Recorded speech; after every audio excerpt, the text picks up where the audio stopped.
Whenever I have an opportunity to speak or offer workshops on trauma recovery, resiliency, or even wellness, I make a point to state that our mind, body, and spirit are interconnected. There is no separation between them. That means no matter the entry point of hurt, pain, injury, sickness, grief, disconnect with God, all parts are impacted. What affects the body impacts the mind and the spirit. What impacts the spirit impacts the mind and the body. Whatever affects the mind impacts the body and the spirit. You following me?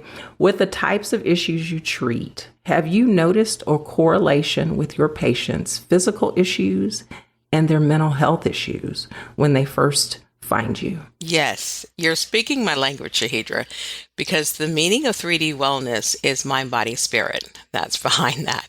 So you cannot treat a person for their body issues without diving into what's going on in the mind and what's going on in the spirit. And on my questionnaire, one of the questionnaires I ask, when you ask a person, have they ever had trauma? They're going to look at you like, no, I haven't had trauma. And so I asked, have you been abused, victim of a crime? And then it'll always say trauma in there as well. But I'll dive deep into that and ask them more about it.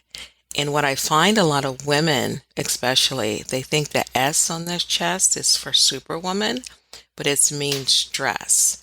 So, they just moved to a new city. They just had a baby. They got a new career. They just, all these things that we don't label as trauma because trauma has a negative connotation.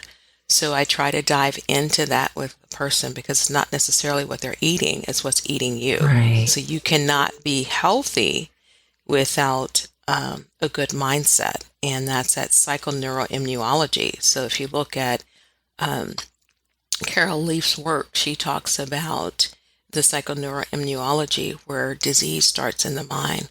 And we also know the Bible says, whatso a man thinketh is he, and we speak through our mouth. So if we constantly say, my diabetes, we're carrying that diabetes with us. So I have a lot of time to break that mindset. It's not yours.